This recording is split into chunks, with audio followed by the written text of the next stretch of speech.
ക്രിസ്തു സ്നേഹം സ്വന്തം അവയവദാനത്തിലൂടെ വെളിപ്പെടുത്തിയ ഒരാളാണ് ഇന്ന് നമ്മുടെ അതിഥിയായിട്ട് എത്തുന്നത്. മാർത്തോമാ സഭയുടെ മുൻ കൗൺസിൽ അംഗം ശ്രീ P.E. ബിനു ഇത്തരം ഒരു അനുഭവക്കാരനാണ്. സ്വന്തം അവയവം മറ്റൊരാൾക്ക് ദാനം ചെയ്ത് അവരെ ജീവിതത്തിലേക്ക് തിരിച്ചു കൊണ്ടുവന്ന ഒരു മനുഷ്യസ്നേഹിയാണ് P.E. ബിനു. അദ്ദേഹത്തിൻ്റെ കഥകളിലേക്ക് നമുക്ക് പോകാം. ശ്രീ P.E. ബിനു സ്വന്തം അവയവം മറ്റൊരാൾക്ക് ദാനം ചെയ്തു അവരെ ജീവിതത്തിലേക്ക് തിരിച്ച് കൊണ്ടുവന്നു. അത്തരത്തിലൊരു വലിയ മനുഷ്യ സ്നേഹം ബിനു തൻ്റെ സ്വന്തം പ്രവൃത്തിയിലൂടെ ഈ ലോകത്തിന് കാട്ടിക്കൊടുത്തു. ആ അനുഭവം ഒന്ന് വെളിപ്പെടുത്താം.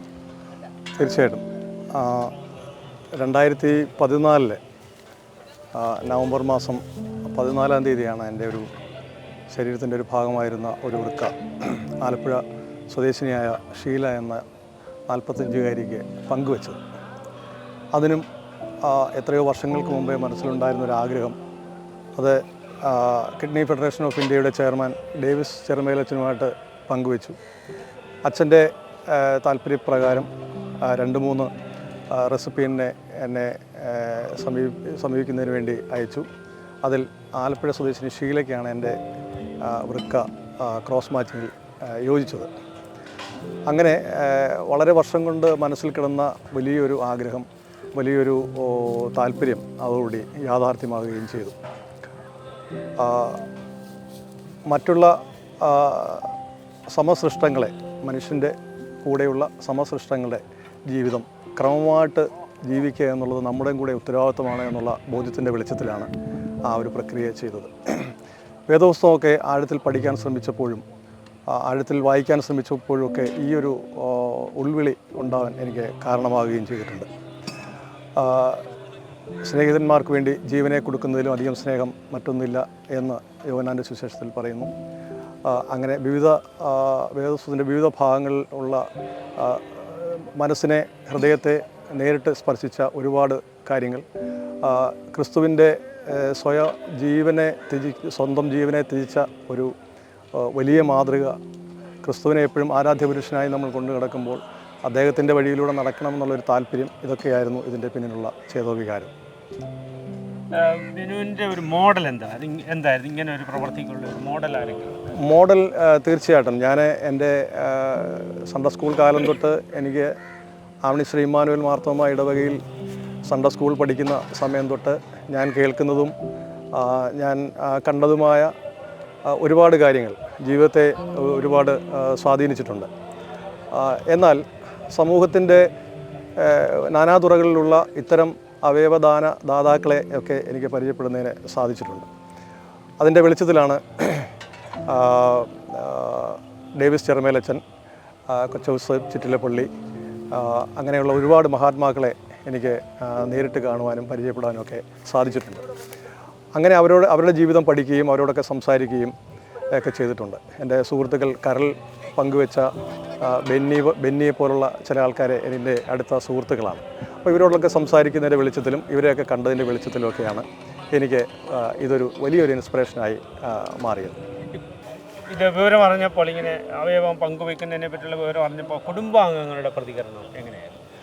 കുടുംബാംഗങ്ങൾ ഞാൻ ഇത് പങ്കുവെക്കുന്നതിന് വളരെ വർഷങ്ങൾക്ക് മുമ്പ് തന്നെ വീട്ടിൽ ഇത്തരം കാര്യങ്ങൾ സംസാരിക്കുകയും ഇതിൻ്റെ ഒരു താല്പര്യമൊക്കെ പറയുകയും ചെയ്തിട്ടുണ്ട്. എന്നാൽ അവസാന സമയത്താണ് എൻ്റെ ഒരു ശരീരത്തിൻ്റെ ഒരു ഭാഗം കൃത്യമായി കൊടുക്കണം എന്നുള്ളൊരു താല്പര്യം ഞാൻ പങ്കുവെക്കുന്നത്. ആദ്യം മാതാപിതാക്കളും ഭാര്യയും കുഞ്ഞുങ്ങളും എല്ലാം വളരെ ഷോക്ക്ഡായിരുന്നു അങ്ങനൊരു അവസ്ഥയിലേക്ക് എത്തുന്ന ഒരു അവസരത്തിൽ. എന്നാൽ കാര്യങ്ങൾ കുറേ കൂടി അവരെ ബോധ്യപ്പെടുത്തുകയും ഇത്തരം വോളണ്ടറിയായിട്ട് ഒരുപാട് അവയവങ്ങൾ ദാനം ചെയ്ത ഒരുപാട് സുഹൃത്തുക്കളെ എൻ്റെ ഭാര്യയ്ക്കും മാതാപിതാക്കൾക്കൊക്കെ പരിചയപ്പെടുത്തി കൊടുത്തു. അവരുമായിട്ട് സംസാരിച്ചു. അതിൻ്റെ വെളിച്ചത്തിലാണ് അവസാനം കുടുംബം അങ്ങനെ ഒരു താല്പര്യത്തിലൂടെ എൻ്റെ ഒരു താല്പര്യത്തിന് വഴങ്ങാൻ ഇടയായി തീർന്നത്. ഈ അവയവദാനത്തിലൂടെ ഈ അവയവം ഏറ്റുവാങ്ങിയ ആൾ എത്ര കാലം ജീവിതത്തിൽ തുടർന്നു? പിന്നീട് അവർക്കൊരു പ്രയാസത്തിലേക്ക് പോയി എന്നും ഞാൻ മനസ്സിലാക്കി. ആ അനുഭവം അവയവദാനം, അതായത് നമുക്ക് പലതരത്തിൽ ആൾക്കാരെ നമുക്ക് കാണാൻ എൻ്റെ ജീവിതാനുഭവത്തിൽ കാണാൻ സാധിച്ചിട്ടുണ്ട്. ഈ 30 വർഷത്തിൽ കൂടുതൽ അവയവം സ്വീകരിച്ചിട്ട് ജീവിച്ചിരുന്ന ആൾക്കാരെ ഞാൻ കണ്ടിട്ടുണ്ട്. ഇപ്പോൾ എൻ്റെ സ്വീകർത്താവ് കഴിഞ്ഞ 10 വർഷം അവർക്ക് യാതൊരു പ്രശ്നങ്ങളൊന്നുമില്ലായിരുന്നു. 10 വർഷമൊക്കെ ആയപ്പോഴത്തേക്ക് അവർക്ക് ഹൈ ഡയബറ്റിക് ആയി. അവരെ വല്ലാത്തൊരവസ്ഥയിലേക്ക് പോയി. അവർക്ക് ഇൻഫെക്ഷനായി. അവസാനം അവരുടെ കിഡ്നി റിജക്ഷനായി. ഈ ജനുവരി 9-ാം തീയതി അവർ നമ്മളിൽ നിന്നും മാറ്റപ്പെട്ടു. എൻ്റെ ഒരു വലിയ ആഘാതം ബിനുവിനുണ്ടായിരുന്നെന്നാണ് ഞാൻ മനസ്സിലാക്കുന്നത്. ഒരു വലിയ ദുഃഖത്തിലായിരുന്നു. തീർച്ചയായിട്ടും അങ്ങനൊരു ആഘാതമുണ്ട്. അത് ഇപ്പോഴും ഉണ്ട്. അത് കാരണം ഒന്നല്ല, എൻ്റെ ഒരു വളരെ നേരത്തെയുള്ളൊരു ചിന്ത, നമ്മളുടെ ജീവിതം അവസാനിക്കുന്നതിന് ശേഷം ഒരു ദിവസമെങ്കിലും അവർ ജീവിച്ചിരിക്കണം എന്നുള്ളൊരാഗ്രഹം എനിക്ക് കൃത്യമായിട്ടുണ്ടായിരുന്നു. പക്ഷേ നമ്മളല്ലല്ലോ അതൊന്നും തീരുമാനിക്കുന്നത് എന്നുള്ള ഒരു അവസാനത്തെ ഒരു നിലപാടിലേക്ക് എത്തേണ്ടി വരികയാണ്. അത് ഒരു അവരുടെ ചിത എരിയുമ്പോൾ പോലും നമ്മുടെ ഒരു സ്വന്തം അവയവം കത്തുന്നത് കണ്ടു നിൽക്കേണ്ട ഒരു അവസ്ഥ ഉണ്ടായി. അവരുടെ മരണാനന്തര കർമ്മങ്ങൾ ചെയ്യുമ്പം പോലും നമ്മളുടെ കൂടിയാണ് എന്നുള്ള ഒരു ഫീലിങ്ങിലോട്ട് വരാനുള്ള എല്ലാ അവസ്ഥയും ഞാൻ തരണം ചെയ്തു. അതാണ് അതിൻ്റെ ഒരു അവസ്ഥ. ഈ ദാതാവിൻ്റെ സ്വീകർത്താവിൻ്റെ കുടുംബങ്ങൾ തമ്മിലൊരു നല്ല ആത്മബന്ധം ഉണ്ടായിരുന്നു. നിങ്ങൾ തീർച്ചയായിട്ടും അത് അന്ന് തൊട്ട് എൻ്റെ ഭാര്യ, ഒരുപക്ഷെ ഞാൻ ബന്ധപ്പെടുന്നതിലും കൂടുതൽ എൻ്റെ ഭാര്യ ഒന്നരവിട്ട ദിവസമെങ്കിലും അവരുമായിട്ട് സംസാരിക്കുമായിരുന്നു. അവരൊരു ജ്യേഷ്ഠത്തി അനിയത്തി ഒരു ബന്ധത്തിലേക്ക് അവർ പോയിട്ടുണ്ട്. പിന്നെ അവരുടെ മകളുടെ വിവാഹം വളരെ അപൂർവമായി തന്നെ, അവർ ഒരു ഹിന്ദു കമ്മ്യൂണിറ്റിയിൽപ്പെട്ട ഒരാളാണെങ്കിൽ പോലും മകളുടെ വിവാഹത്തിന് മകളെ പിന്നെ മണ്ഡപത്തിലേക്ക് കൊണ്ടുപോയി നിലവിളക്ക് എടുത്ത് കൊണ്ടുപോയത് എൻ്റെ ഭാര്യയാണ്. അപ്പോൾ അത്രയ്ക്കൊരു സ്വീകാര്യത അവരുടെ കുടുംബത്തിലും ഉണ്ടായിരുന്നു.